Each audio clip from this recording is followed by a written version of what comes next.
তো প্রায় কয়েক সপ্তাহ আগে আপনারা একটা প্রামাণ্য চিত্র দেখেছিলেন, ডকুমেন্টারি দেখেছিলেন, সেটা হলো বিবিসি থেকে, এবং কয়েকটা ভাষাতে সেই ডকুমেন্টারিটা করা হয়েছিল। সেটা হলো 2024 সালের অগাস্ট মাসে এবং জুলাই এবং অগাস্ট মাসে কী কী ঘটেছিল তৎকালীন প্রধানমন্ত্রী শেখ হাসিনার রেজিমে, ছাত্র আন্দোলন, ওই দমন পীড়ন, কী সব ঘটনা ঘটছিল না, তো এইসবের কি কাহিনী টাহিনী হয়েছিল, কে দায়ী, তারপরে কে দায়ী না, কে নির্দোষ, কে অপরাধী, মানে এইসব পুরা কিচ্ছা কাহিনী নিয়ে বিশাল বড়, মোটামুটি ভালো আকারেরই 20-30 মিনিটের একটা ডকুমেন্টারি আপনারা দেখেছিলেন বিবিসিতে। তো এখন এই ডকুমেন্টারিটা বের হওয়ার পরে স্বাভাবিকভাবেই এই ডকুমেন্টারিতে যা কিছু বলা হয়েছিল এটা আমাদের তৎকালীন প্রধানমন্ত্রী, আমাদের আপা শেখ হাসিনা বিরুদ্ধে যায়, এবং তার যে ছিল, মানে কনভারসেশনগুলো ছিল, টেলিফোনে ফোন আলাপ, তাই না, টেলিফোন কনভারসেশনে যেগুলো ছিল, তো সেটা মোটামুটি সবগুলোই তার বিপক্ষে যায়। সে পুলিশদেরকে বলতেছে ওপেন ফায়ার করার জন্য, তারপরে বলতেছে যে আমি আপনাদেরকে তো বইলেই রাখছি, আপনারা করেন না কেন, তারপরে এই সেই, মানে ওই ছাত্র জনতার উপর যাতে পুলিশ গুলি করে, তো এই বিভিন্ন নির্দেশনা উনি তৎকালীন যে আইজিবি ছিলেন তার সাথে কথাবার্তা বলতেছে, ইত্যাদি ইত্যাদি, এগুলো আপনারা কম বেশি শুনেছেন। কিন্তু মরার উপর কারাগার করছে আরেকটা, সেটা হলো আমি যখন এই মুহূর্তে ভিডিওটা করছি তখন মাত্র 2 ঘন্টা আগে আল জাজিরা, যেটা কাতার ভিত্তিক একটা সংবাদ সংস্থা, প্রেস মিডিয়া, তো আল জাজিরা থেকে আরেকটা কুখ্যাত ডকুমেন্টারি রিলিজ করা হয়েছে। তো সেই ভিডিও এখন বাংলাদেশে মোটামুটি তোলপাড়, শুধু বাংলাদেশে না, আল জাজিরা একটা ইন্টারন্যাশনাল প্রেস, তো তারা এটাকে বেশ কয়েকটা ভাষাতেই করেছে, তো বুঝতেই তো পারতেছেন কি এক কাহিনী, তো সেইটাও সারা দুনিয়া ওইরা দেখানো হচ্ছে। তো সেটা অনেকটা প্রায় বিবিসির মতো, তো বিবিসিকে কপি করে না, তো সেখানে নতুন কিছু মানে কনভারসেশন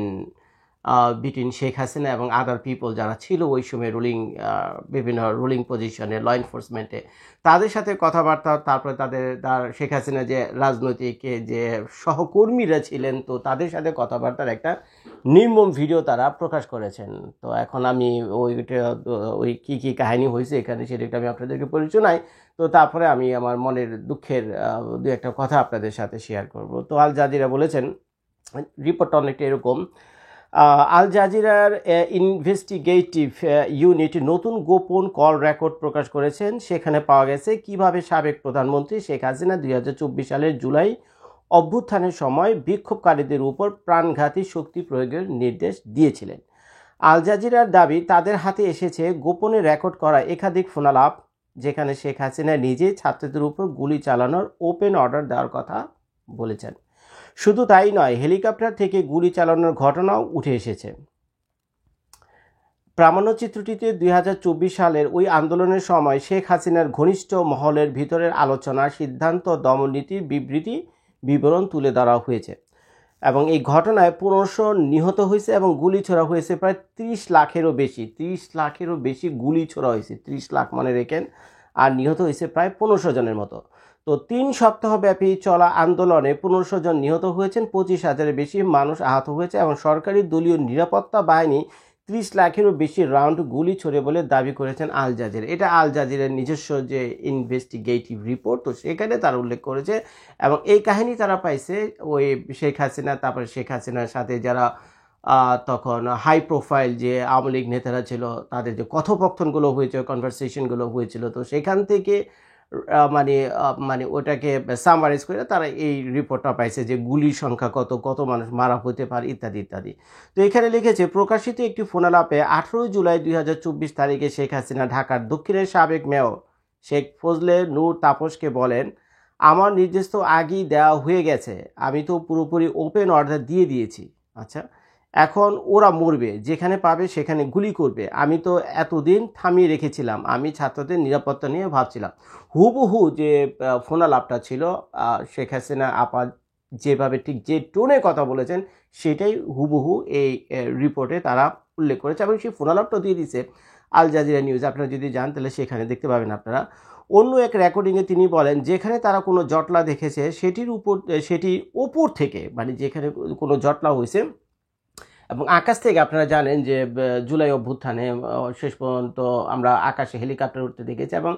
হেলিকপ্টার থেকে স্নাইপাররা কী করছে, গুলি করছে এই বিভিন্ন যেখানে জটলা ছিল সেখানে গুলি করছে, এবং বহু পোলাপান সেখানে মারা গেছে আমরা যতদূর জানি। তো আচ্ছা এখানে লিখছে সেটির উপর থেকে আচ্ছা এখন তো উপর থেকে হচ্ছে এরই মধ্যে কয়েক জায়গায় শুরু হয়ে গেছে কিছু সরেছে বুঝতে পারছেন মানে উপর থেকে গুলি করতেছে এবং বিভিন্ন জটলা সরে গেছে এবং এই কিছু কাহিনী ঘটছে এগুলি বলতেছে তো প্রামাণ্যচিত্রে একজন চিকিৎসক নিশ্চিত করেন বহু আন্দোলনকারী হেলিকপ্টার থেকে চালানো গুলিতে নিহত আহত হয়েছেন তারপরে আরেকটা খুব গুরুত্বপূর্ণ যেটা দেখলাম আমি মানে রিপোর্ট সেটা হলো আবু সাইদ হত্যাকাণ্ড আপনারা জানেন আবু সাইদ যদি সেদিন মারা না যেত আর আবু সাইদের ভিডিওটা যদি ভাইরাল না হইতো তাহলে হয়তো বা জুলাই অগাস্টে যে অভ্যুত্থান সেটা হয়তো বা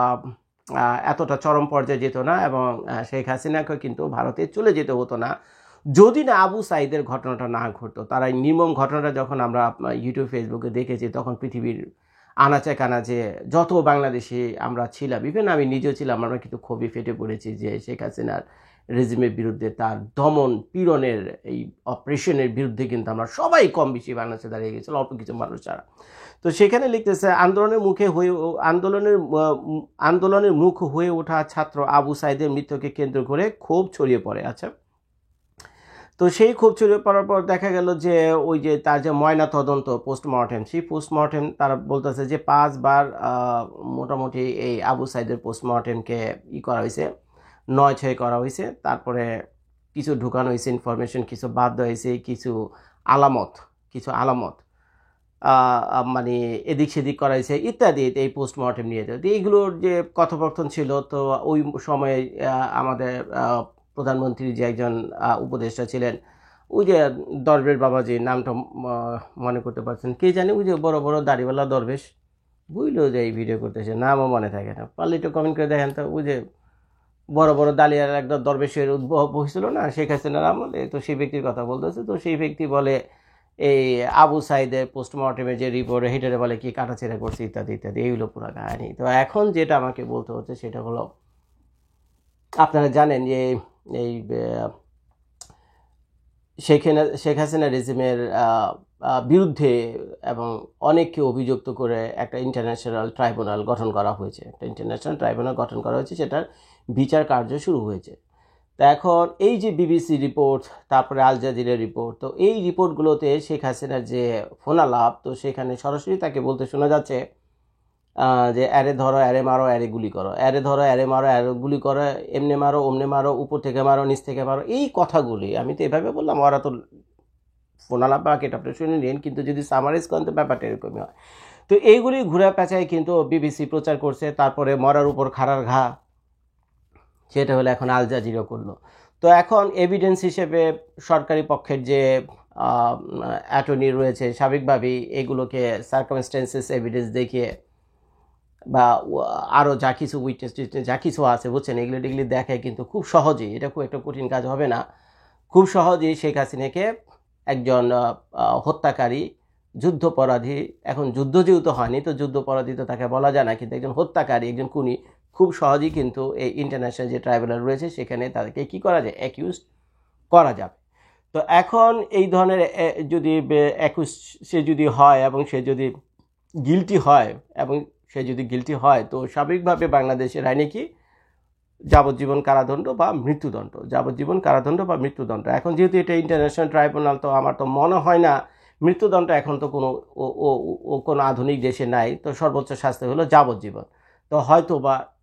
শেখ হাসিনা যাবজ্জীবন হয়ে যাবে এই সাক্ষী প্রমাণ যে কয়টাগুলো আমি যে জিনিসগুলো দেখলাম এবং যতদূর আমি শুনলাম বিবিসি থেকেও দাবি করা হয়েছে শেখ হাসিনা যে কথোপকথনগুলো ছিল এটা ফরেন্সিকও করা হয়েছে তো ফরেন্সিকে এটা যে শেখ হাসিনার হুবহু কণ্ঠস্বর এবং এটাকে টেম্পারিং করা হয়নি সেটাও নিশ্চিত করা হয়েছে তো যার ফলে বিবিসির এই যে রিপোর্ট রয়েছে সেটাকে অথেন্টিক রিপোর্ট হিসেবে ধরা যেতে পারে তারপরে আপনার এই আল জাজিরা যে আরেকটা রিপোর্ট আসলো এখন সেখানে নতুন নতুন ভয়েস রেকর্ড তো তারা দেখাইতেছে বুঝছেন তো এইটাকে তো তারা এভিডেন্স হিসেবে নিতে পারে তো এইসব এভিডেন্স দিয়ে যদি মানে খুব একটা কঠিন হবে না স্টেট অ্যাটর্নির ঠিক আছে এই শেখ হাসিনাকে দোষী সাব্যস্ত করা এবং তাকে যাবজ্জীবন বা মৃত্যুদণ্ড দেওয়া তো এই হইলো ভাই পুরা কাহিনী